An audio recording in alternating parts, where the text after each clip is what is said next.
All right, it says we're live, and I always check to make sure that that is the case on my YouTube channel. So I think we're live. Welcome everybody to this episode of A Frisch Perspective live, and I'm excited.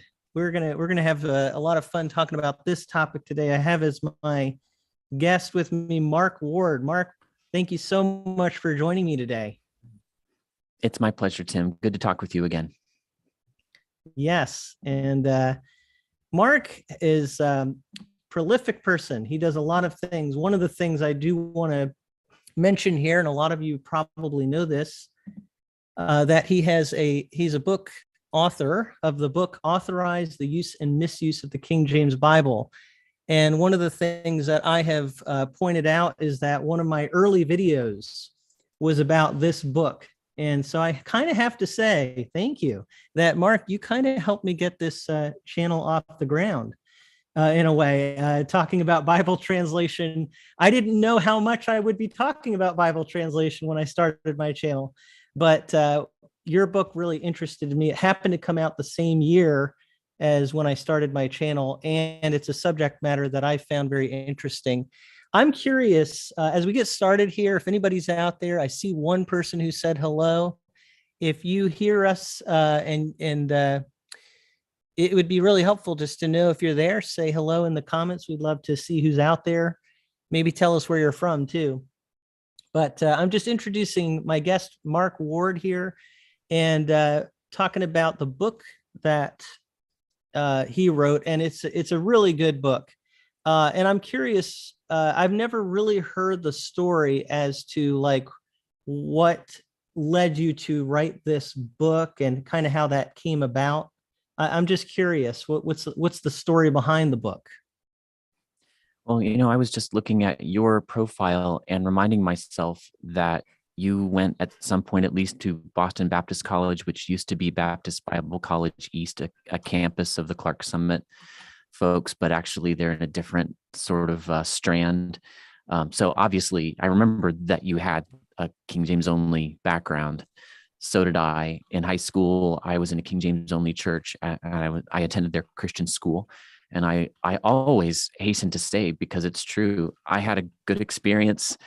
I enjoyed the spiritual growth that the Lord gave me there. I was probably converted while there. I don't maybe have a clear conversion story. I'm just clearly converted now. I believe in Christ. He's my only hope of salvation. But of course, I got the message loud and clear. Although not like, I say loud and clear, but they weren't jerks about it. Their King James onlyism, was a definite feature of the doctrine there at the church, but I don't remember it being harped on all the time. We just had a series on it, and it was part of the DNA. I got that message loud and clear. We were King James only, and that was the only trustworthy translation.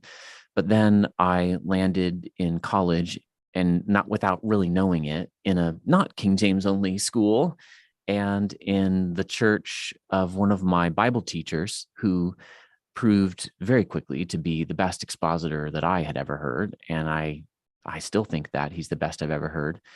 And he was caught up shortly thereafter in the King James only controversy. He's not a controversialist. He's a very gracious guy. And it was unwillingly caught up, he was, but he ended up using that as a means to teach the church on bibliology. And we moved from the King James in 1999 at that church to liberty to use several good translations. And the main one that we landed on at the time, before the ESV came out, was the New American Standard Bible.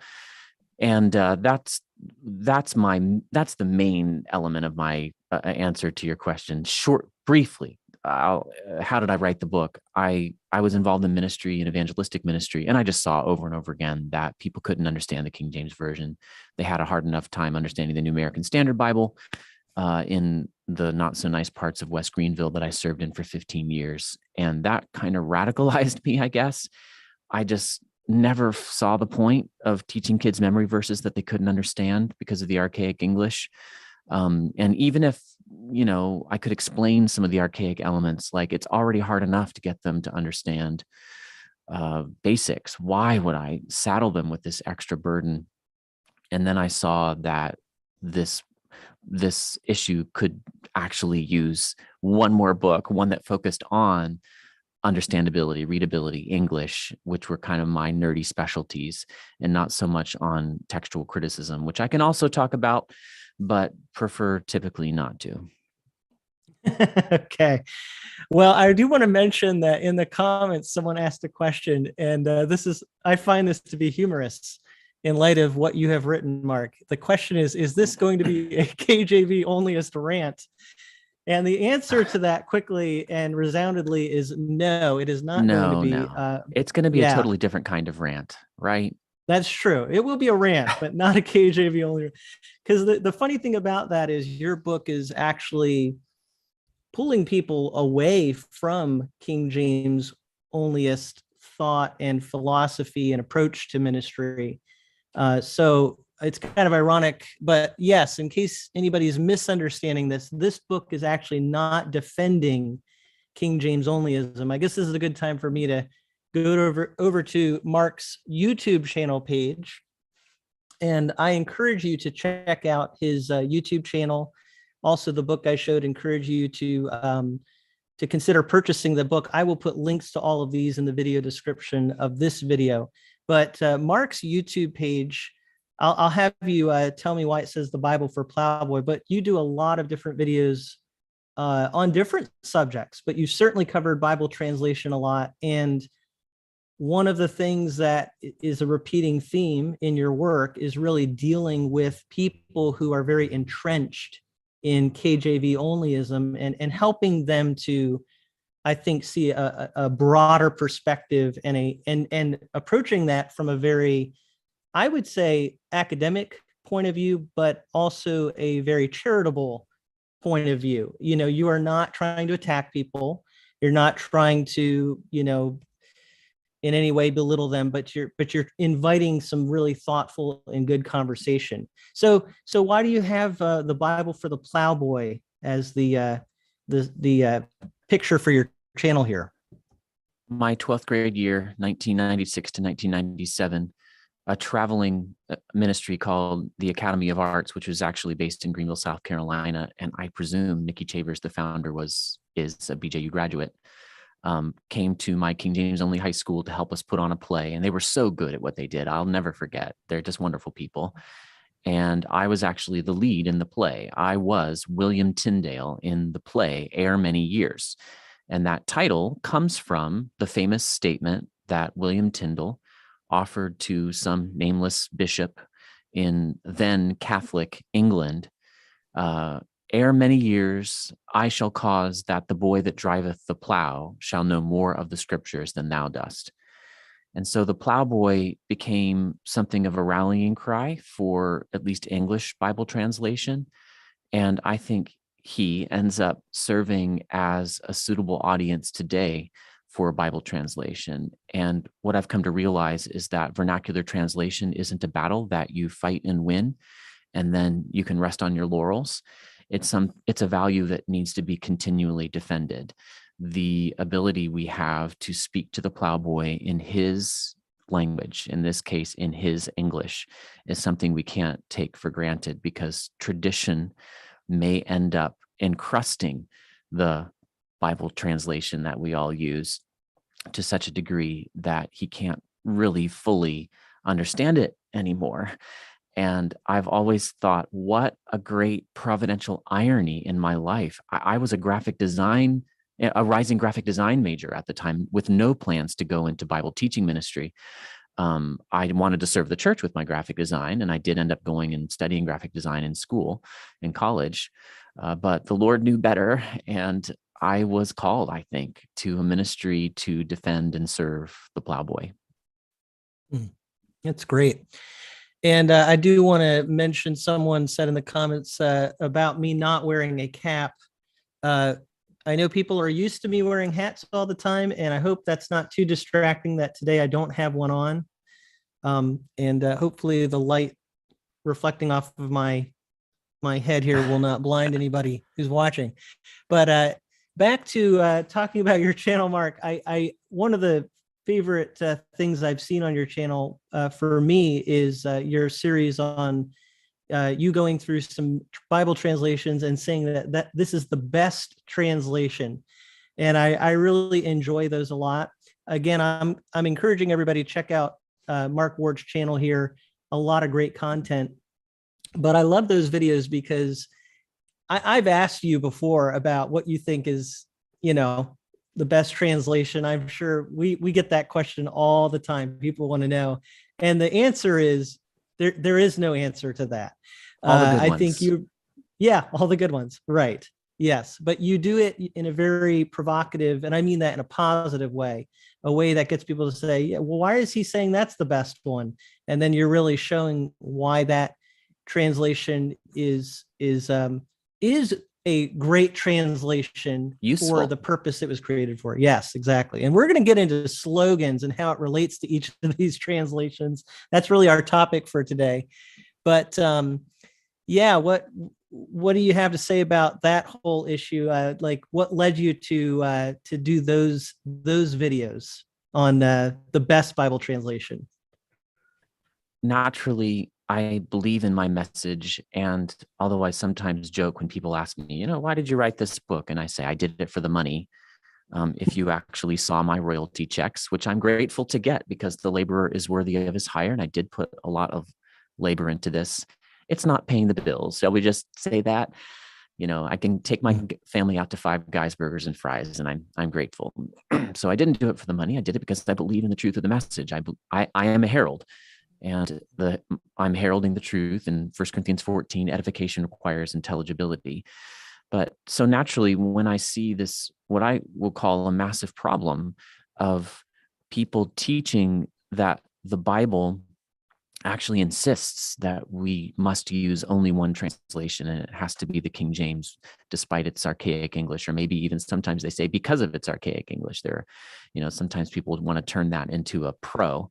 And in some ways it is, it has an august grandeur, but I've been trying to argue that the downsides of archaic English, the dead words and false friends, are sufficient reason for us to consider, should we move on? And then doctrinally speaking, we ought to be able to make use of all the good translations that the Lord has given us. So 1 Corinthians 3, Paul says, Peter, Paul, Apollos, all are yours. And I say the same thing. Doug Mover, Poythress, Wayne Grudem, Tom Schreiner, all their translations, the CSB, ESV, NIV, all are yours. Make use of them. They're just good tools for Bible study. But the question becomes, how do I get this message out to people? And I saw that YouTube was a good place. And then I do admit to a little bit of clickbaitiness in these titles, right? So I have the ESV is the best Bible translation was the first one I did, I think. And then I did the CSB is the best Bible translation. I get some people confused, like, wait a minute, didn't you just do a video on, the CSB is the best Bible translation? Why the NIV is the best Bible translation now? And my rule for clickbait is that it can't be false advertising. You got to actually give the people something believably connected to the title. And if they'll read the whole title, I say the NIV is the best Bible translation for certain people in certain circumstances. I just want to get us out of the idea that we've got to find the best one. And once we find the best one, we can set all the others aside. Theologically, that's not true. Practically, that's not true. I want evangelical Christians who love the Bible, like me, who believe it, who rely on it, to be able to make use of all the good Bible translations that we have. And I found there was some SEO, search engine optimization value in that title. And I decided to do a series. That's great. And I have to say, as someone who works on YouTube quite a bit, clickbaitiness is necessary. You could call it a necessary evil. Right. We often don't want to do it as content creators, but the real goal is we want people to watch the video. And unfortunately, the way that humans are and the way the algorithm works is that the way we're going to get people to watch our stuff and to actually listen is sometimes to have a title that will get people to click. But we would argue, I'm sure both of us, that we want whatever title we have to genuinely relate to the topic in the video. So it's not clickbait. It's not clickbait in any kind of a way that is deceptive. Right. Yeah. But I'm going to say at this point, there's a really interesting question that we might be able to get to later. I don't want to get sidetracked yet with this, but someone said one thing that confuses me is if the ESV, NIV, and NASB are all reputable, why do they contradict each other on who killed Goliath in 2 Samuel 21:19? So I'm going to table that because that might be something we could talk about later on. But I want to make sure we get to the heart of what I said we were going to talk about today, which is Bible marketing slogans. And I find this sometimes be a little bit of a humorous topic because of some of the slogans that are put out there. But it's also a really interesting topic in terms of how and why publishers market these Bibles in the way that they do. What I want to say too before we get started, a couple things. One is I'm planning to have a Bible reviewer a lot of you know about. Tim Wildsmith is going to be on my channel tomorrow at noon Eastern time. So if you're watching this today and you're enjoying this live interaction, join us tomorrow at noon Eastern time with Tim Wildsmith. And we're going to be talking about some of our favorite Bibles that we've looked at as reviewers. But the other thing I want to say as we look at these slogans is I would like to poll our audience and find out what slogan do you think is the best one to you. If you had to vote on all of these slogans, and we're going to go through them, which one do you think is the best, the most fitting for the particular translation, or just the one that kind of jumps out at you the most, that resonates with you the most? I'd like to hear your thoughts in the live chat there as to which one you think is best. Or if you're watching this video after, you can put it in the comments section. All right, so I'm going to get Mark's reaction on these as well as the audience. And I want to start actually with a blast from the past. This is the old New King James. Actually, I got to go back here. There we go. This is where I meant to be. The old New King James slogan back in the 1980s. And I have the box here. It was called the Accurate One. The Accurate One. Are you What do you think of that slogan? I did not know this. Yeah. Oh my. Well, okay. Let's just all remember something as we get started here, Tim. And I know you know this, but viewers, let's remember the land we live in, the United States of America. And I am grateful for the benefits of capitalism, but I think we forget how often, strictly speaking, the marketing slogans we hear are just not true. Occasionally, we're reminded that, oh yeah, some people take it seriously when, for example, Papa John's got taken to court over their claim, better ingredients, better pizza. As I recall, I think they won. They actually were able to show that they do have better ingredients. But when I first heard that, I thought, I didn't think to myself, objectively speaking, Papa John's uses better ingredients. I thought it's just marketing slogan. You got to take it with a bucket of salt. Unfortunately, that could be true in the Christian space as well. And the genre itself of marketing slogans just can't be taken too seriously. It's kind of like those clickbait titles of YouTube videos where the genre itself already says, okay, the claims are going to be maybe a mite bit inflated. This one definitely is the accurate one. Obviously, the implication, if you're going to take this literally, strictly speaking, and not interpret it as a marketing slogan, is that the others are not accurate. And that's simply not true. The idea that you can even have a translation that is strictly accurate is, I'm not going to say a misnomer, it's just false. That doesn't mean that it's okay to make an inaccurate translation. There are inaccurate ones, but all of the major modern evangelical English Bible translations are accurate insofar as, number one, they are able, given the fallenness and finiteness of all humans, because God doesn't inspire, or as I heard a King James onlyist recently say, overshadow any translators, more than others. Okay. And it's accurate insofar as they are true to their their brief, their philosophy. So it's well known that there are more formal translations. And all that means is they tend to reflect more often the word order and part of speech and the number, singular versus plural, of the words in the Hebrew and the Greek. But no translation can be perfectly consistent in their, formal literal translation philosophy.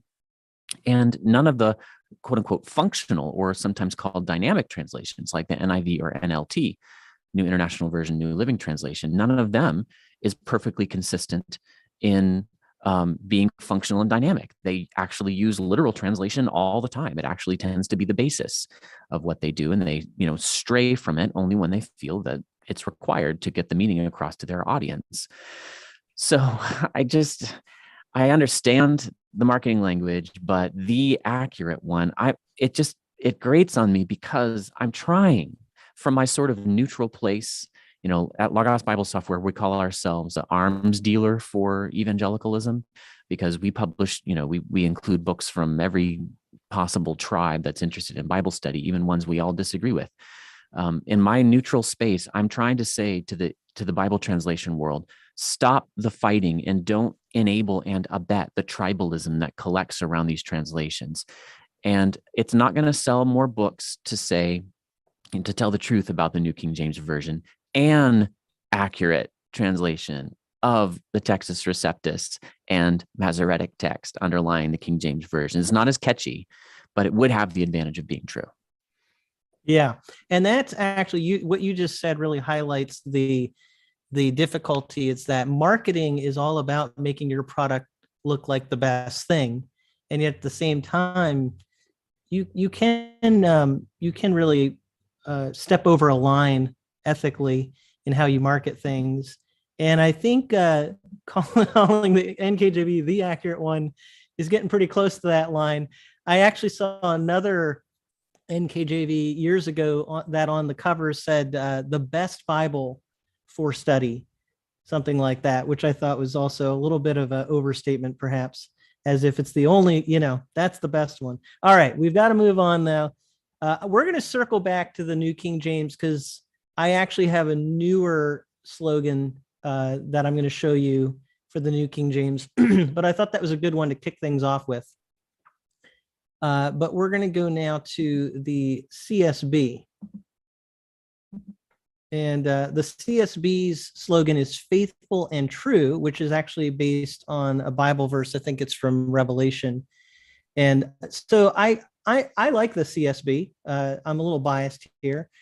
And I actually think that this slogan is pretty good. Although again, it could have that give off that notion that this is a better translation than other ones. It's the real faithful and true one.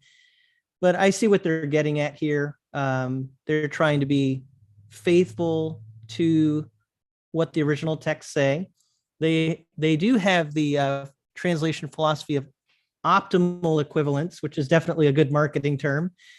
Yeah. But I think what they're saying here is okay. But what do you think of this slogan? Yeah, I'm much more comfortable with this because it is not a claim to exclusive fidelity and exclusive truth. And I had Tom Schreiner actually on my podcast, the Bible Study Magazine podcast, recently. I don't know if I think that episode is out. And he was very gracious, and he's the head of the CSB, and yet did not make any claims for it that struck me as inflated. He said they're all good and they're all useful. Of course, he loves the CSB, but he didn't speak in any sort of nepotistic way about it. And he wasn't partial. As in the Bible praises that kind of wisdom that's from above, open to reason. So I'm totally fine with faithful and true. Optimal equivalence. That one, you didn't bring that, that wasn't on your slide here, but that one is a little closer to the line. I don't think it crosses it the way the accurate one does. I talked about this in my, the CSB is the best Bible translation video. They're actually onto something when they call it optimal equivalence. But if you don't understand what they're saying, it can sound like we've made the optimal Bible translation, and I'd like to back off of that. So if you watch my video, you can see what they mean. They really have worked hard to balance the claims of readability and accuracy, which I think is an oversimplification, but it's onto something. So if you dig in to discover what they mean, I'm okay with it. If you don't, I'm a little nervous about it, but faithful and true, fantastic. I'd love it if every translation said that about itself. I think it could be saying every major modern evangelical English Bible translation. If they all said that about themselves, I'd be fine with that. Yeah, yeah. I guess the only like possible way you could take this negatively is if, again, you're kind of imagining that they're basically insinuating that this translation is uniquely faithful and true. But definitely better, I think, than calling it the accurate one, like we saw with the New King James there. All right, I'm going to try to get the next slogan up here. This always happens. I have everything set up on my computer, and then it, for some reason, isn't showing up here. So out in the live chat there, I'm curious what your thoughts are so far on these different slogans that we've shown you. I'd like to see what you think in the comment section. All right, the next one that I was going to show, and I'm going to get it up here if I can just find it, is the New American Standard Bible. And I'm just going to tell you, because I'm having a hard time finding it here, but it's accuracy you can trust. Accuracy you can trust. So that's the New American Standard Bible. And again, a lot like the CSB, I find that one to be a pretty good slogan. Now, the NASB a lot of times is put out there as the most literal Bible translation. And so that idea of accuracy being literal, I think that tends to go together in people's minds.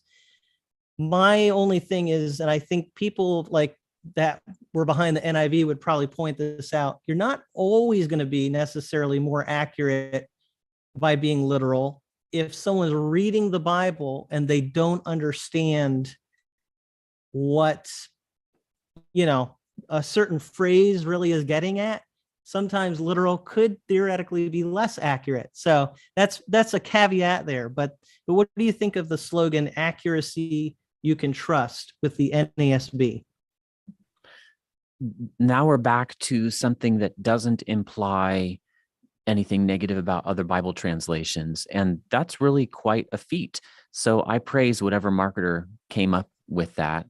They are building on, if you know the whole story behind that, then I do think the word accuracy there is tending to assume that literal equals accurate. And even that, as I say in my infamous NKJV video, where I sort of satirize this approach of thinking that, literaler is better, it can bleed over into literal equals moral. I definitely hear people talking like that in the King James only camp and outside the King James only camp, fellow theological conservatives. But as a friend of mine who was in seminary with me, and one of the most brilliant men I've ever known, and now is in Cambodia translating the Bible for the Jarai people, you can look him up if you want to. He said to me while he was studying Bible translation, we were just talking about this as fellow students, he said he was just taught that literal translation is one of the tools in your tool belt as a translator, but so is functional translation. And the balance of those is something you have to work out. But since you cannot say, I'm going to make a translation that is perfectly literal, then you can't say that's a moral obligation. That just cannot be done. What I often find is that when people say to me, well, accuracy trumps readability, in Bible translation. That sounds good, right? We don't want to pander to people, change the message to make it easier for them to understand. If God said something hard, then we need to stick with that. Well, there's a degree to which I say exactly the same thing, but I sort of turn the tables on this, and I always say, okay, if you are saying accuracy trumps readability, then if I come to a portion of the Bible that I can't understand in translation, and yet you're insisting that it's accurate, well, then the only thing that can mean is that the original wasn't understandable. If the original was hard or impossible to understand, then the translation should be. But are we really going to say that God inspired bunches of the Bible to be hard or even impossible to understand? Hard, yes, because Peter said so. Things that Paul wrote are hard to be understood, as the King James says, but impossible, no. And I often say, of course, in the King James only debate, that why would we pile unnecessary difficulty on top of people, difficulty created by language change? Anyway, back to the NASB, accuracy. I know what they're after, and there's some truth in it, and they're not saying other translations are inaccurate. So overall, I'm okay with it. But this does tend in a direction that I've kind of tried to push back on, which is this idea that, the true conservatives, we're the ones who have stake, the literal Bible translations, and the, liberals or loosey-goosey evangelicals, they're the ones who have Jello, the New Living Translation that isn't accurate. I don't think that way of describing the situation is accurate. Yeah, and that's a very good point. We have to really just be careful that we're not thinking of one translation as being the really accurate one and the other one's not. And again, with literal, there is an accuracy aspect to being literal, but anybody who's ever, spoken more than one language or had their words translated into another language knows that sometimes you don't want things to be overly literal, and you actually have to be careful not to trust your own intuition too much when it comes to understanding certain phrases. And both Mark and I, coming from King James backgrounds, know what that's like, where we thought we knew what a phrase meant because it sounded like one thing, but then you come to find out, no, you misunderstood that.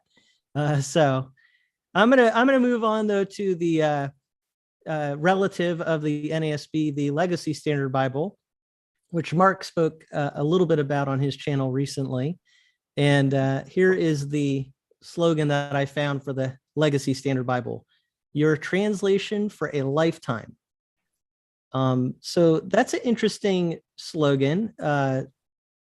Your translation for a lifetime, which is not actually, nearly talking as much about accuracy and a descriptor as much as these other ones that we've looked at are so far.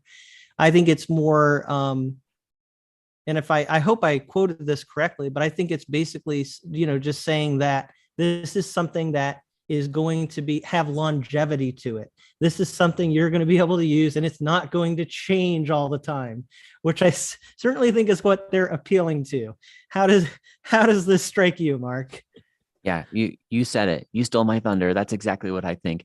And the reason you and I both say this is that we know the backstory, Tim, and that is that the LSB is the NASB 1995, lightly worked over by 4, 5, 6 members of the Master's Seminary faculty under John MacArthur. And I've written on this on the Evangelical Textual Criticism blog. I expect the translation to be overall good, like the NASB 1995 before it. But the question does arise, why do we need another one? And should we really be having a translation that comes out of one institution under one man? That's kind of what I wrote about in my piece on that blog I just mentioned. But I think if I can read it from the outside, because all I have are their public statements, and I try to go by that. I try not to read in between the lines uncharitably. But I think going by their public statements, I can say that it was alarming to them that the NASB 1995, which MacArthur had used in ministry for a long time, was being supplanted by the NASB 2020, which, especially initially before it came out, was threatening to move away in sort of a confusing way from its literal roots. Why does the NASB need to exist? Well, it had a right to exist because it is useful to have a translation that, is strikes the balance that they did, where they were very literal, very formal. And that fit John MacArthur's preaching ministry well, and he didn't like to see that changed. And although the publisher said, we're going to stick with the 1995, we're going to keep putting that out, we've seen that before, and we're not so sure that's actually going to end up being the case. And so we need something that we can hold on to that isn't going to change. Yeah, that's how I read this too. And that's all rational to me. I understand that. I think I was less amenable to that line of thinking some years ago, because I thought, unless God anoints a translation as perfect, then language changes, and so translations are going to have to change. But then one of my professors in school, who's a brilliant man with a PhD, he happens to teach in the field of history, he's a legendary teacher at my alma mater. He made a social media post one time where he was complaining about how the ESV had been updated and it changed one of the memory verses that he'd been working on. And I thought at first, oh no, please don't tell me that this very intelligent man is also not realizing that translations have to change over time. Then I thought, there's got to be some level at which, or some measure by which they change too often. Every 5 weeks is too much. Every year is too much change. Maybe every 5 years is too much change, and maybe I should not be yanking the sheep around. And that gave me some insight. I do think that translations need to be really careful about how often they change. I've said in my book that if they changed on purpose every 30 to 50 years, which is a hard thing to do given the amount of money it takes to do this kind of thing, how do they keep that institutional continuity? I think that would be a better way for the major modern evangelical English Bibles to steward the trust of the sheep. Yeah. And I have to say, I do have some sympathy for why the Legacy Standard Bible was produced, because the New American Standard Bible, it is hard now when you say, I use the New American Standard Bible, to even really know exactly which one you're talking about.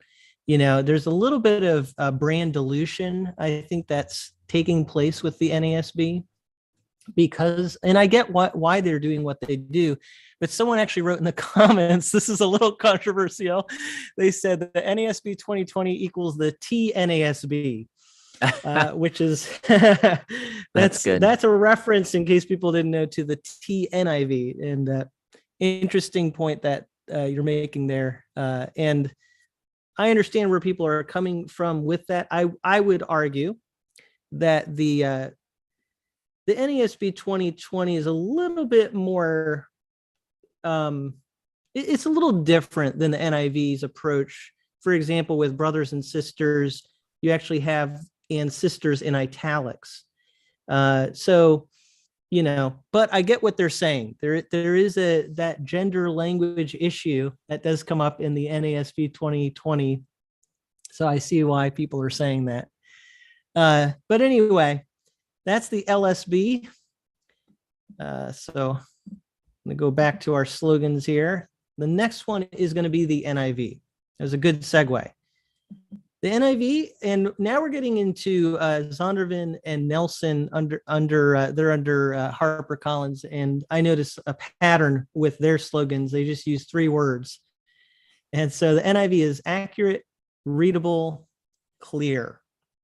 And that, it's definitely succinct, and it's a very modern approach, I guess you could say, to doing slogans. You got the 3 words there. What are your thoughts? The emphasis of the 3 terms, 2 of them are weighted on the more functional or dynamic side of the translation spectrum, and one, the first, is weighted on the more formal side. That's typically how we associate those words. Yep. And in a way, I'd say that is kind of what the NIV does. People tend to put it right in the middle of that spectrum. rather than, as my analysis would put it, like maybe 2/3 of the way over. So yeah, I tend to see it that way.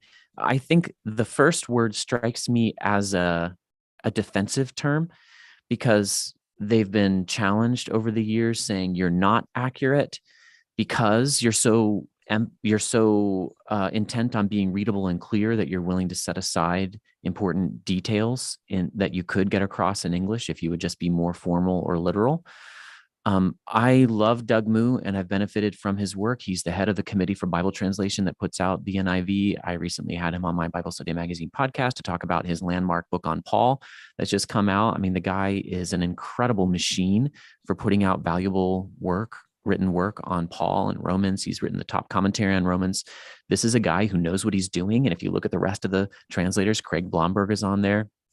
I can't list them all out, but Mark Strauss is another. These are not dummies. So when they work to make something readable and clear, I think they are doing an excellent job at holding on to the accuracy as well. So although that first word is a little defensive, and of course, the Committee for Bible Translation, it's very doubtful they came up with this marketing slogan. I think to use that word is accurate. And one thing I just really want to say to my fellow conservatives is stop hating on the NIV and just pick it up and read it. And please hand it to the people in your church who need it, because why make people read a more formal translation if they really struggle, whether it's children or somebody who has, a little struggle with dyslexia or something like that. We have so many tools at our disposal for teaching the word of God to people through translation. Why not use them? If we had only one translation, well, fine. We could trust the Lord in that situation. We don't have that situation. So we should learn to make use of accurate, readable, clear Bible translations like the NIV for the people that need them. And guess what? I'm a scholar, right? I put that in big air quotes. Let me do this for your viewers here. I live in the academic world. I actually don't consider myself a scholar, by the way, but anyway, I said that confusingly. I live in the academic world, and I try to serve the church from the academic world, kind of standing on the border between the two places. And I need the NIV. And my classic example is I read growing up, I memorized Psalm 16:6. The lines are fallen unto me in pleasant places. Yea, I have a goodly heritage, O Lord. I don't know if I got that word perfect, but that's King James, obviously. And I didn't understand it. And I didn't even realize I didn't understand it. I just never stopped to ask myself, what are the lines? Until I was reading the NIV as a 30-something-year-old. And it said, the boundary lines have fallen for me in pleasant places. And I suddenly realized, that's the metaphor that David is using, the lot of land. The Lord is his inheritance. And the NIV, did they add to God's word? Well, kind of, but they were sensitive to what I would actually understand, and they supplied what proved for me to be a necessary word. Why should I complain about that? I'm so grateful. Yeah. Yeah. And it's interesting. This is really fascinating that someone actually wrote in the comments a lot of hate for the NIV 2011. Yeah, you're right. And I've dealt with it on my channel. I've talked about why people, or the fact that people tend to be so uniquely focused in their dislike of the NIV, even above other modern translations. It's absolutely amazing. Maybe a little bit of that kind of thing where, if you have a team that's really well known and popular in sports, a lot of people have strong opinions about it. So I think maybe there's some of that going on. But here's what I want to say. This is so interesting. Yesterday, our pastor was preaching. He is a very, very careful person, detailed person. He likes the New American Standard Bible. And he was preaching from Galatians out of his New American Standard Bible. And at one point, he was explaining what the passage said and explaining what it meant. And he actually quoted the NIV. Right. And it was because the NIV actually conveyed something very accurately there in terms of what the passage meant. And so, yeah, I mean, that right there shows you it does have an accuracy to it that a lot of people have a hard time giving it credit for if they are much more oriented toward the literal Bible translations. All right. So accurate, readable, clear. We're going to get now to the King James Version. All right. So this is the King James Version. Beautiful, trustworthy, timeless.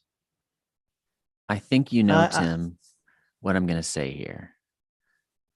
Well, I tend to think we would agree, you and I, and nearly every English speaker, that it's beautiful.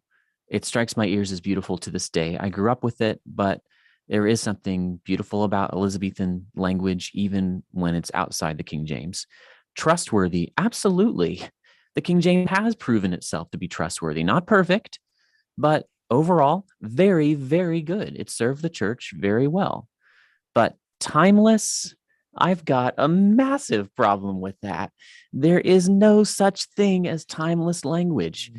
Everybody who speaks or writes anything more than a paragraph, especially up to the size of a book, they're going to use the language of a particular time and place. There is that very rare author, like, I think, what's her name? Susanna Clarke, who wrote Jonathan Strange and Mr. Norrell. I don't read a whole lot of fiction, but I read this novel a couple of years back, and she wrote it in I think a 19th century style, and she really pulled it off. It really sounded like Charles Dickens on every single page. It was extremely well done. I have tried to write a YouTube script in Elizabethan language, presuming that I, of all people, could nail this just fine. It was very, very hard. I gave up after less than a paragraph. I could not do it. Wow. I don't speak that English. I'm from my time and place. The Elizabethan English of the King James translators betrays their time and place. They were translating the Bible into an English that no one speaks anymore, not fully. We can learn to understand it. We can learn to understand, I think, most of it. But I am convinced that nobody out there understands all of it, at least not without help from tools like the Oxford English Dictionary and the conceptual tools that I use in my 50 False Friends in the King James Version series on YouTube.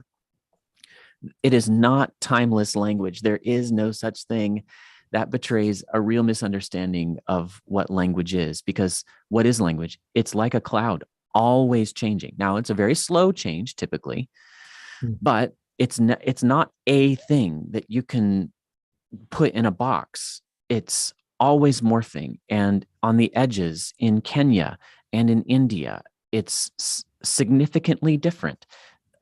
In Singapore, in Australia, in New Zealand, and even within the regions of the United States, it's changing and different in those different dialects. So that I actually have a post or a YouTube script I started on. I was going to critique that word timeless, and I feel like I probably already talk about the King James too much.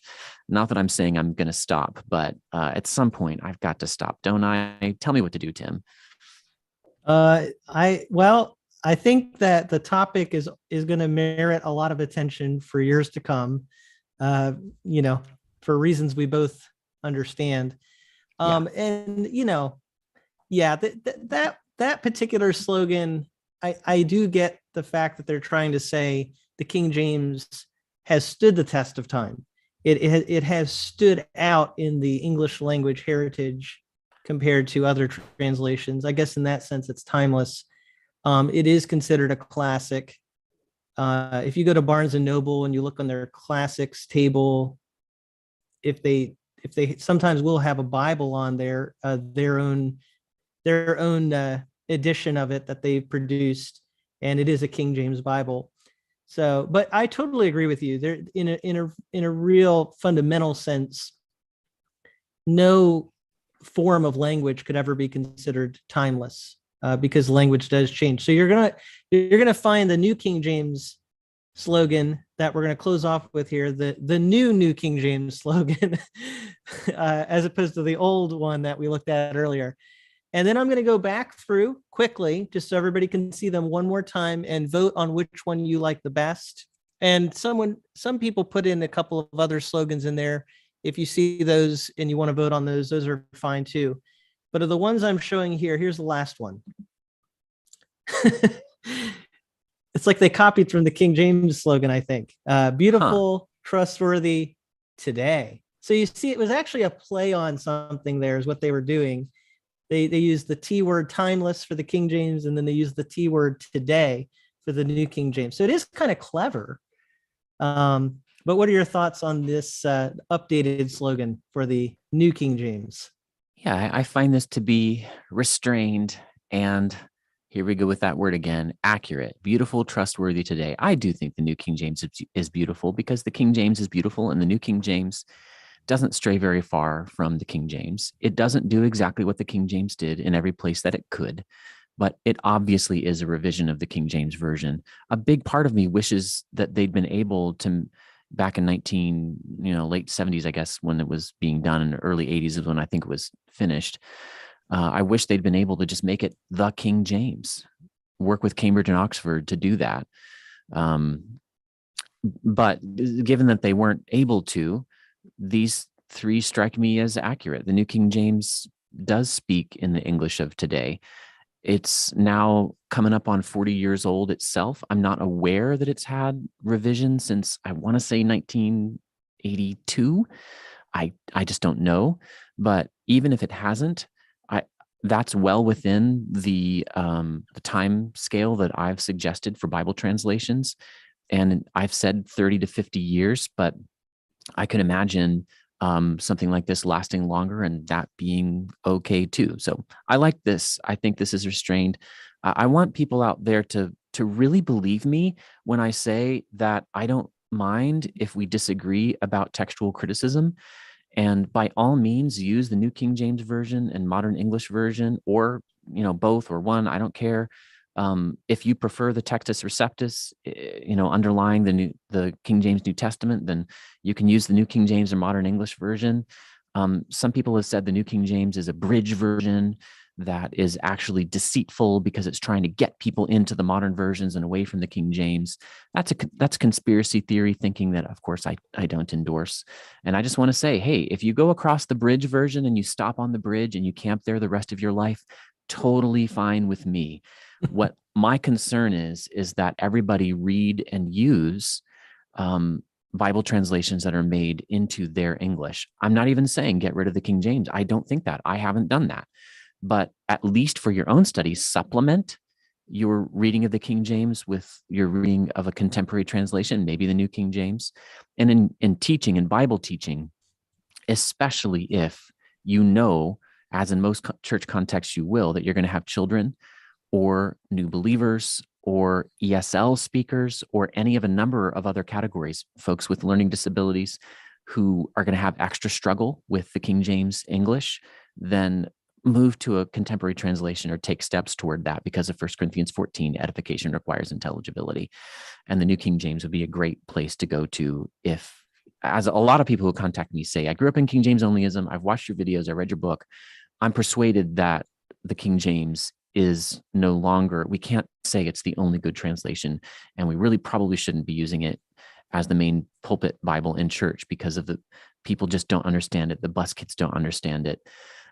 We teach them memory verses and they don't have any idea what they just memorized. They just repeat the syllables. I get all that, but I don't understand New Testament textual criticism.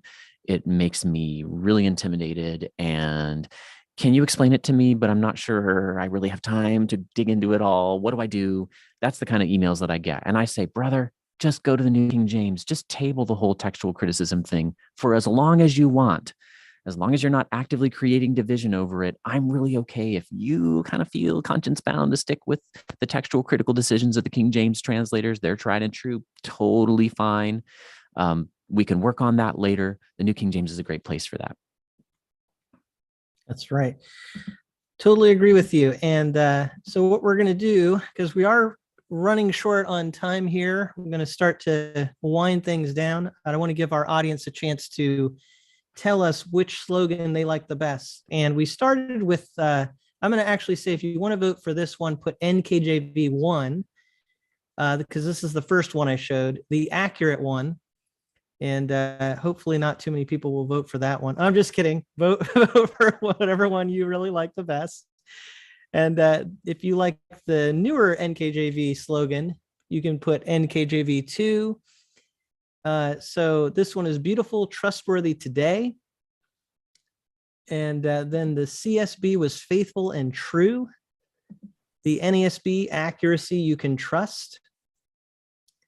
The LSB, your translation for a lifetime. The NIV, accurate, readable, clear. And the KJV, beautiful, trustworthy, timeless.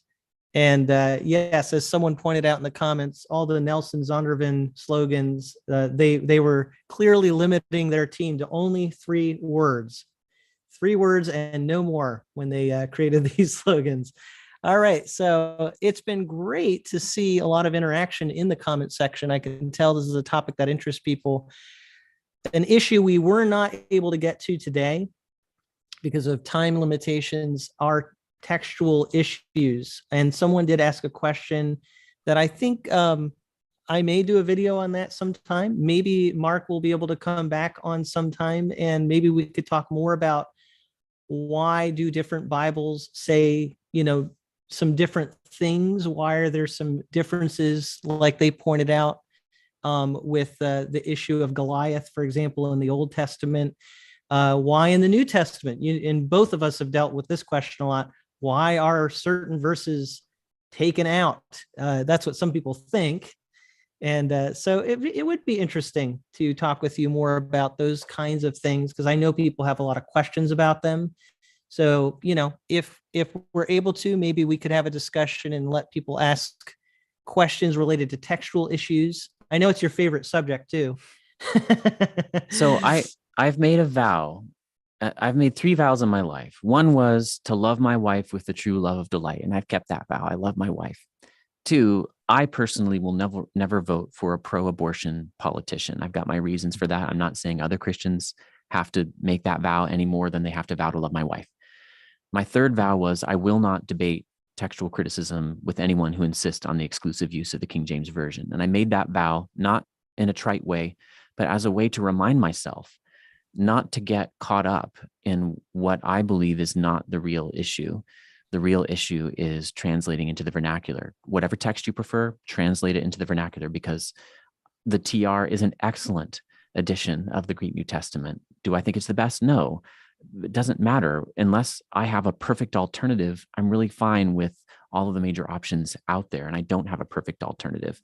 But people have been asking me about the Goliath issue for quite some time, so I've never gotten around to it. While you were doing some other stuff, I looked up in my commentaries some information on that. Do we have a minute for me to try to answer that question, Tim? Yeah, go right ahead.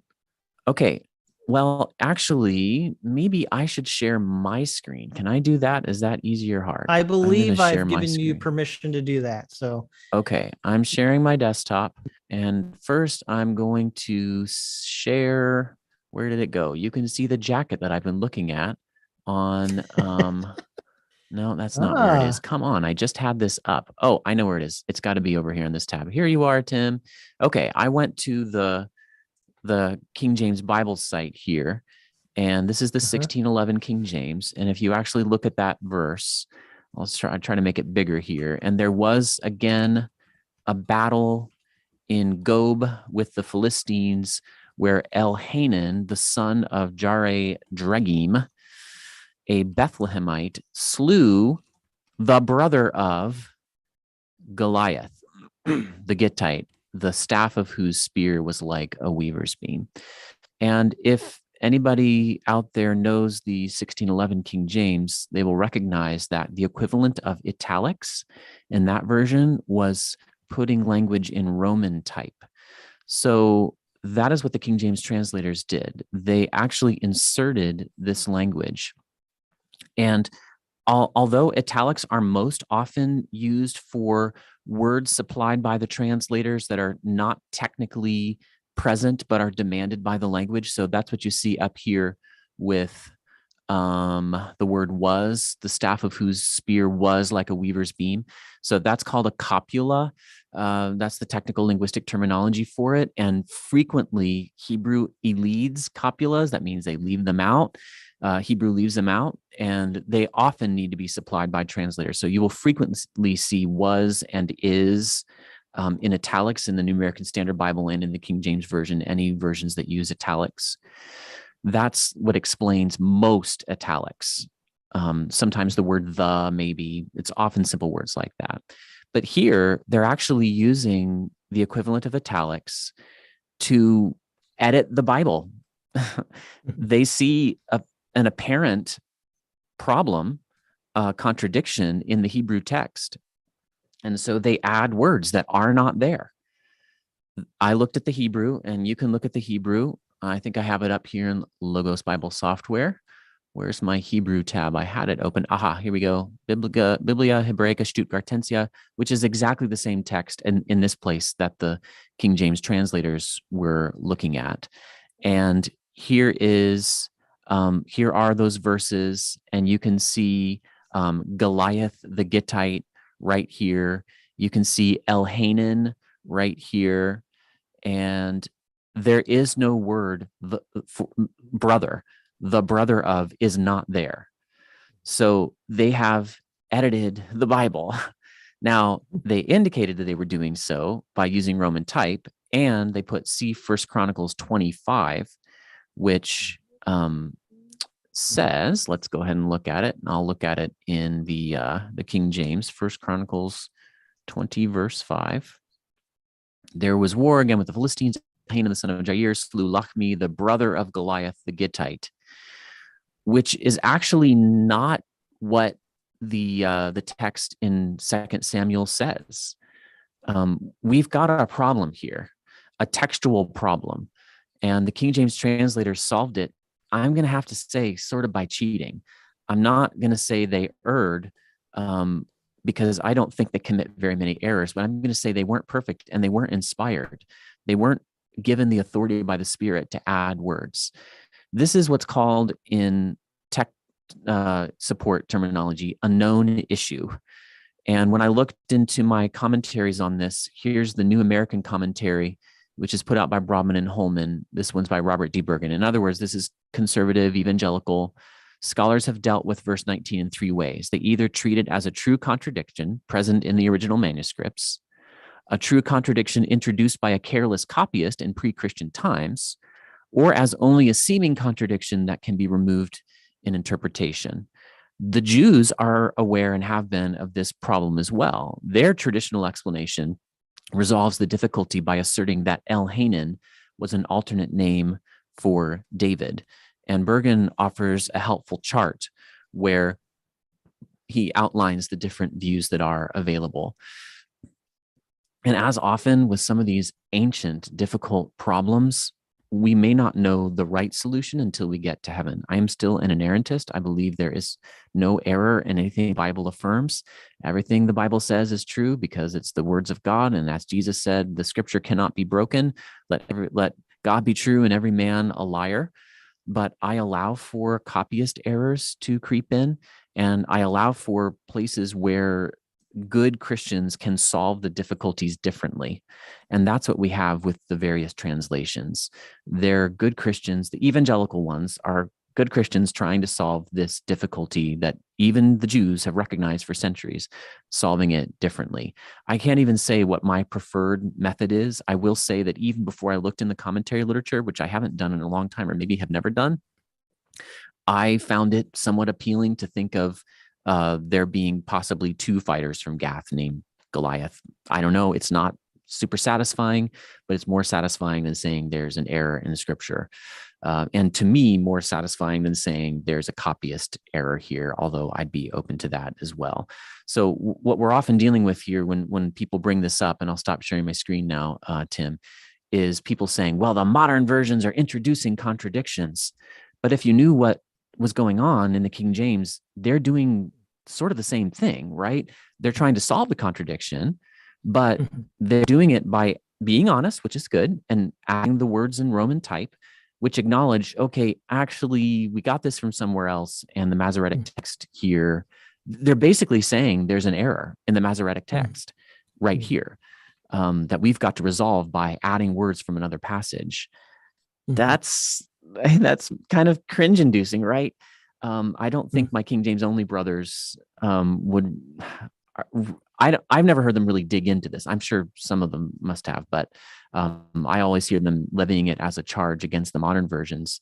But I think the King James translators were in exactly the same position that contemporary translators are in. I'm not aware that contemporary translators have found their solution to be sufficient, basically taking other words from another part of the Bible and sticking them in italics and then putting a footnote there saying we got this from another passage. Like, why is that okay? I don't really like that solution, although I'm not going to condemn it either. All right. Well, thank you. Thank you for delving into that question a little bit. I do want to tell everyone now what the results of the poll were on the Bible translation slogans. And actually the winner, according to the audience, was the CSB. They liked faithful and true, the CSB slogan, the best. And I think Mark and I can give our stamp of approval that's a good answer. Yes. I mean, obviously this is just opinion, but it's funny because my audience who knows me knows that two of my highest recommended Bibles are the CSB and the NKJV. So perhaps my audience demographic is skewing the polling a little bit. It is possible, but I do think that was an interesting result. Thank you, everybody, for commenting so much in the comments. I still see people writing, but we're going to have to wrap things up here. We got to end at some point. But Mark, I can't tell you how grateful I am that you take the time to come on my channel and talk about these things. It's really a lot of fun to talk to you, and certainly fun to look at these different Bible slogans, Bible translations. So perhaps we'll have a chance to continue the conversation in the future. Thank you so much for coming. Thank you so much for having me. And that was a really brilliant idea to structure our talk. Thank you. All right. Well, I'm going to end the live stream now, everybody. Hope you have a wonderful rest of your day. And again, thank you for joining us today.